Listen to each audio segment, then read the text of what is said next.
So we're talking about empowernomics. We're talking about inappropriate behavior. He says they know their place and they know how to play get low. To them, what happens to black people locally or anywhere else is of little concern. They want to appear as good Negroes, content, happy, compromising, and non-competitive. A good Negro will neither speak up nor speak out on black issues, nor will they defend against black injustice. I don't even have to start naming people because I'm quite sure there are some people that come to mind that they just have their social etiquette is inappropriate. But anyway, I moved to Virginia. We're having problems getting settled here. We find ourselves in a pit put there by some family members. And I remembered some of the advice that we were given by black people in Virginia. One of them was this area that we were in is very well known for old white wealth.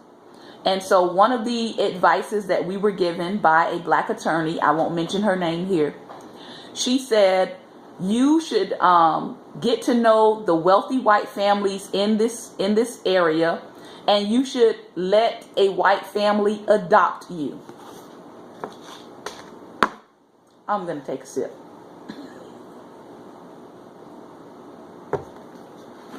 No joke.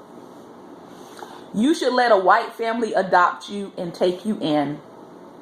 If you get adopted, she said, if you get adopted by one of the wealthy white families in this region, you will be okay and you'll be set. That's what she told me. And then she started naming the wealthy white families in the area. She went on to, she went on to say, oh, and by the way, you know, my daughter and I, because she was a single parent, yep, she was a single parent who had gone through a divorce, and she said, my daughter and I go to so-and-so church. They're one of the more wealthier churches in the region.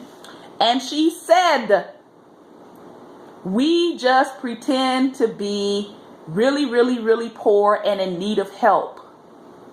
And because we have this pretense going on, we pretty much get anything we want from this church. Hear me good. She said, we're practically the only black people that go to this church. And so what she was in essence telling us to do, yes, what she was in essence telling us to do was manipulate white people and manipulate white guilt from those who had guilt and just live off of the people in the region. So there are people who do this. I didn't know that there were people who did this, but that is inappropriate behavior for black people. All right? So this is the kind of person that knows how to play the game of getting low. They know how to play the game of woe is me, I'm down and out. And she basically said, you know, everything she has pretty much been given to her by white people. And so, you know, if you want to get ahead, if you want to get a head start in this region, is what she was telling me. She was like, basically pimp out the wealthy white people in this region and you'll go far. Had another woman, black woman in a school system. She was the only black teacher in the entire school. Had a conversation with her. She said, if you want to do well in this region, do not have black friends. This is what she told me. This is another lady. Do not have black friends. Do not make friends with the black people in this region if you want to get ahead. That's what she told me. Yes, ma'am. DMV region. Northern Virginia specifically. She said, do not make friends with the black people in this area. Do not shop where black people shop. That's what she told me. I'm looking like, really? I can't do this.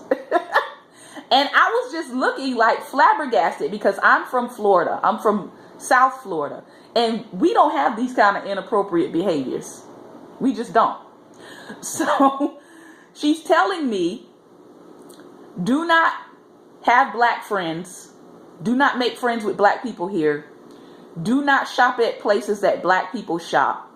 And then she went on to tell me that shopping at the places where white people shop, yeah, it is disappointing. Shopping at the places where white people shop will kind of help you identify with the white people. And then she went on to say, which is one thing that Claude Anderson is going to get to next. She went on to say that the white people grocery stores, and I didn't know there was white people grocery stores and black people grocery stores. I mean, I thought we were in 2015, 2014. Okay. She said that the white people grocery stores were cleaner, their produce was better, and just everything was better about, yes, very blatant. Everything was better about the white people stuff in stores. That's inappropriate behavior. All right. So the first one he talks about inappropriate behavior. He talks about joining coalitions that make the needs of black Americans come last. Second one is this social etiquette where black people are told to stay away from other black people if you want to be a good Negro. And unfortunately, this doesn't just happen in the world, it also happens in churches. I've seen it.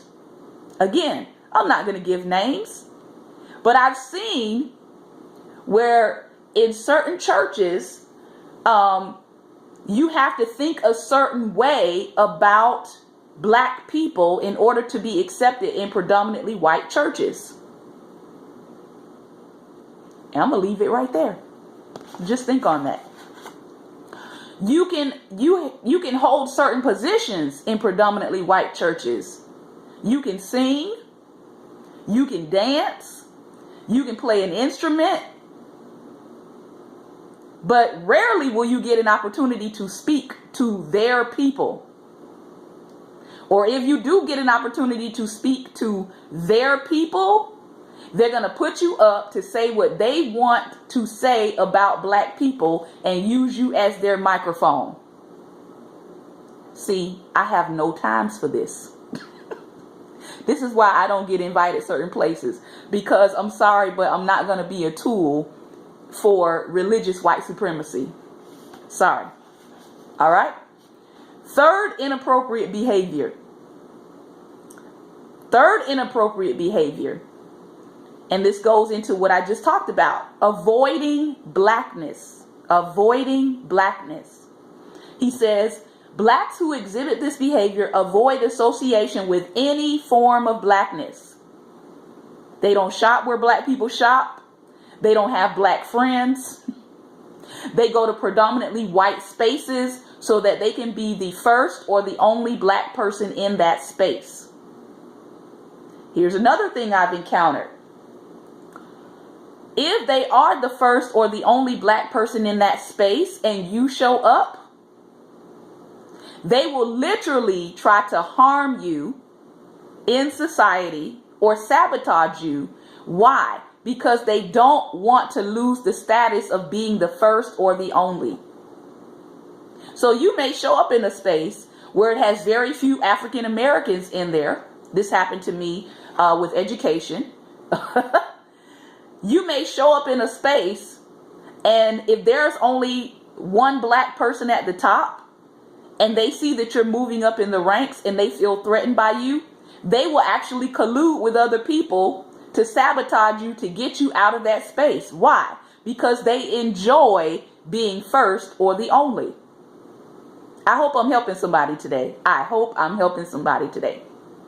So you're trying to figure out, why is this person sabotaging me? Like, I thought they would be happy that more African Americans are entering a field or entering a job sector, but they're not happy.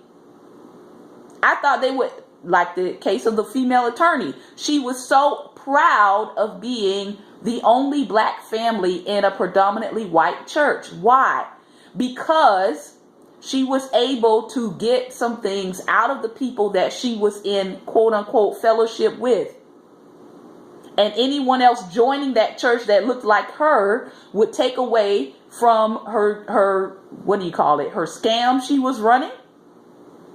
So they want to be first or the only black person in an integrated company, school, neighborhood, organization, or political party. Because remember, to many white people, integrated means we have one black person here, so we are integrated. In case you didn't know. Not that we're actually trying to, be proportionate to the amount of black Americans we see in society, but we have one black person amongst us, or we have one Asian person amongst us, or we have one Hispanic person amongst us. Therefore, we're multicultural. Okay. Like whites, many blacks gauge the amount of black presence and anything that is not integrated or is all black as too black and politically incorrect. This phenomenon is peculiar to black people because there is no similar expression that someone would say about other ethnicities. Nobody goes around saying that something is too Jewish or too Indian or too white or too Asian. Avoiding blackness allows many to live in a state of denial until the reality roosters come home. A true story here illustrates how blacks tried to avoid blackness. A town a woman had grown up in was conservative and Midwestern, and she was proud of the respect and status that whites had accorded her family. Yes, she was proud that she and her children were economically better off than most blacks in the town, and her husband was well known in white political circles. However, her world came tumbling down one day when she was in the grocery store with her young daughter.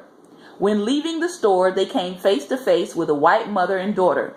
The young white child pulled on her mother's dress and said, "Mommy, there are some niggers."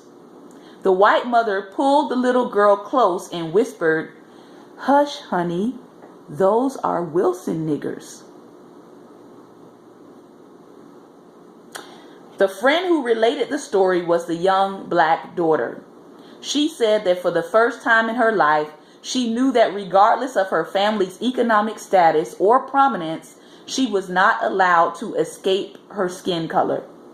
While blacks do not mind being identified with a particular sports team or political party, many reject being identified with the skin color team that God has assigned them. They're not going to say it loud, "I'm black and I'm proud." All right. So it's a form of escapism.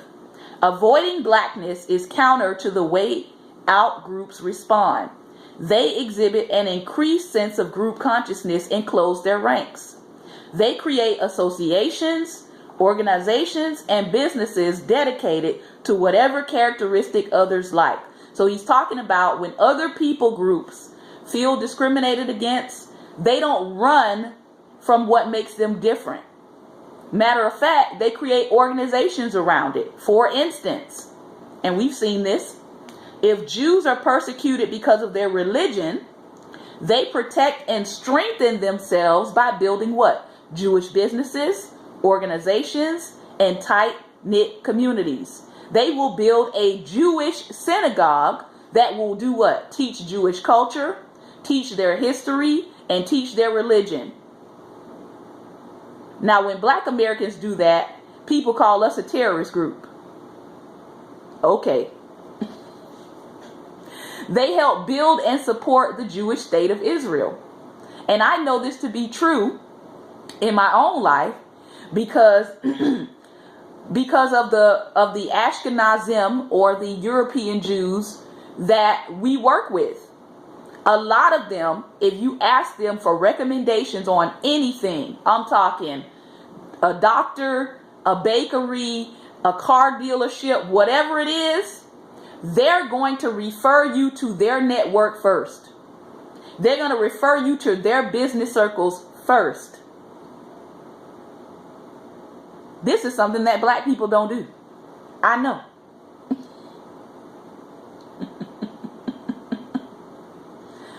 I'm going to tell you, who buys my products? People of other cultures. Who has known that my products are available? My own communities. So when we ask for recommendations on different things, all right, the Jews are going to point you to whoever in their community does that particular thing. We asked the other day for a good bread store. They pointed us to a Jewish bakery. We asked, hey, do you know any good dentists around here? They pointed us to a Jewish dentist. I'm just trying to make it plain for people. Hey, do you know a good grocery store? They pointed us to a Jewish-owned grocery store. What am I saying? Everybody who is of a different quote-unquote ethnicity points people back to their own community. That's how they get the dollars to circulate in their community. Again, they're going to look first within their community to see whose business they can support. And if there's nobody in their community that does the thing that you're looking for, exactly, yes. Money goes around 7 times in the Jewish community before it leaves, and same for Hispanic community. And I think the numbers actually may be higher on the Jewish community. But what I'm saying is, and we're going to get to this other piece right here. They support the network that looks like them. And nobody protests. Nobody says you're being racist. Nobody says, oh my gosh, I can't believe that y'all are leaving other people out. No. They actually get praised for supporting their own community. So this is what Claude Anderson is talking about. That's an inappropriate behavior. If you are a black American and you know people in business and people are looking for recommendations and you do not point them to other black business owners that you know, that's inappropriate behavior. Let's fix it. All right. So he goes on to talk about, all of these other groups, these other communities that respond to this kind of adversity of being shut out by building their own businesses up, building their own organizations up, and developing a tight-knit community. Okay? Around their culture. Then he says, however, when white people say they despise black people or they despise black products or black products aren't as good, which is a lie, blacks adopt that same attitude. So rather than joining forces together in many cases and saying we're going to build up and we're going to do something to help our community, which I'm glad to see people now stepping up to do that. There is an improvement. They imitate white people and run from blackness, which should serve as a rallying point around which to build your defense. When blacks run away from themselves, because that's what you're doing, when blacks run away from themselves and avoid their own skin color, heritage, history, and other members of their race, they become vulnerable and defenseless. Here's the fourth one, which leads to, this is an inappropriate behavior. Goes back to 2 of the other things I said. This notion that white ice is colder. He says, white ice is colder. What does that mean? Another category of inappropriate behavior is the persistent belief that white ice is colder. Black America is conditioned. Somebody type the word conditioned on the screen.